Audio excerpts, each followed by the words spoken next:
युवा कहने में शर्माते, दूध लजाते लाज न आती। घोर पतन है अपनी मां को मां कहने में भटती छाती।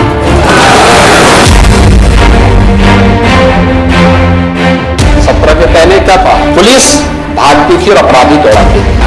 ये माफिया है, इनको मिट्टी में मिलाने का काम करेंगे।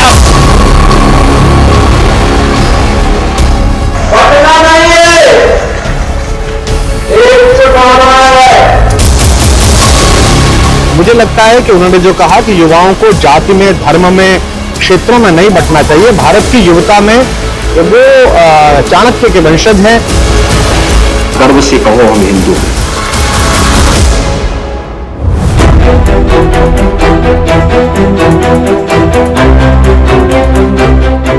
हाल ही में हुए विधानसभा चुनाव और यूपी उपचुनाव के बाद अब यूपी के मुख्यमंत्री योगी आदित्यनाथ को चाणक्य या उनके वंशजों के रूप में देखा जा रहा है। मशहूर कवि कुमार विश्वास ने सीएम योगी आदित्यनाथ की तारीफ करते हुए उन्हें चाणक्य का वंशज बताया है। भारत की युवता में वो चाणक्य के वंशज हैं। चाणक्य ने तो सिंहरण को भी, चंद्रगुप्त को भी और अलका को लेकर एक साथ लड़ाई की थी। सिंहरण मलय देश के थे, चंद्रगुप्त पाटलिपुत्र के थे और अलका अम्बिक प्रदेश की थी। यही उस समय भी हुआ था, यही आज भी हुआ है। कुमार विश्वास उन्हें चाणक्य का वंशज होने की वजह भी बता रहे हैं।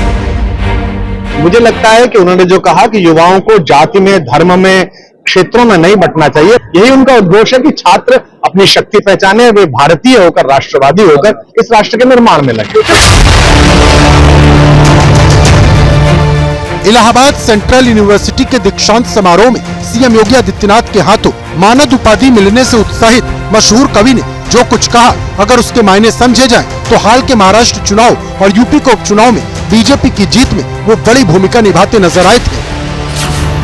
यूपी के सीएम योगी आदित्यनाथ ने महाराष्ट्र में बीजेपी के जिन 18 उम्मीदवारों के लिए प्रचार किया था, उनमें से 17 उम्मीदवार जीत हासिल करने में कामयाब रहे। इस चुनाव में योगी की जीत का 94.4% स्ट्राइक रेट रहा है, जबकि यूपी के उपचुनाव में भी बीजेपी 9 में से 7 विधानसभा सीटें हासिल करने में कामयाब रही। कुंदरकी में 31 साल और कटेहरी में 33 साल बाद कमल खिलाने में योगी का योगदान अहम रहा। आपको बता दें कि चाणक्य नीति रणनीतिक सोच, प्रभावी निर्णय लेने, सत्ता का निर्माण और विकास करने पर जोर देता है। यूपी के सीएम योगी आदित्यनाथ का विधानसभा में विरोधियों के वार पर पलटवार करने का अंदाज हो, राज्य की कानून व्यवस्था दुरुस्त करने के लिए माफियाओं के खिलाफ एक्शन लेना हो या जनता के बीच चुनाव के दौरान पैठ बनाना हो, योगी आदित्यनाथ का स्ट्राइक रेट खुद उनकी सफलता के आंकड़े गिनाता है। खासकर उनके जोशीले भाषण लोगों को खूब पसंद आते हैं। हरियाणा चुनाव में सीएम योगी के बटेंगे तो कटेंगे नारे के बाद विपक्ष इसी नारे के इर्द गिर्द चुनावी रणनीति बुनता दिखाई दिया था। ये भाषा इस्तेमाल हो रही है, ये अंग्रेजों की कभी भाषा थी, लोगों को बांट करके राज करने की, डिवाइड एंड रूल का नारा।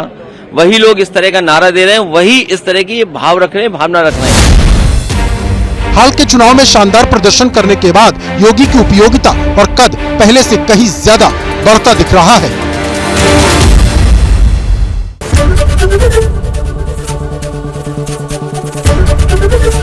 एबीपी गंगा, खबर आपकी, जुबान आपकी।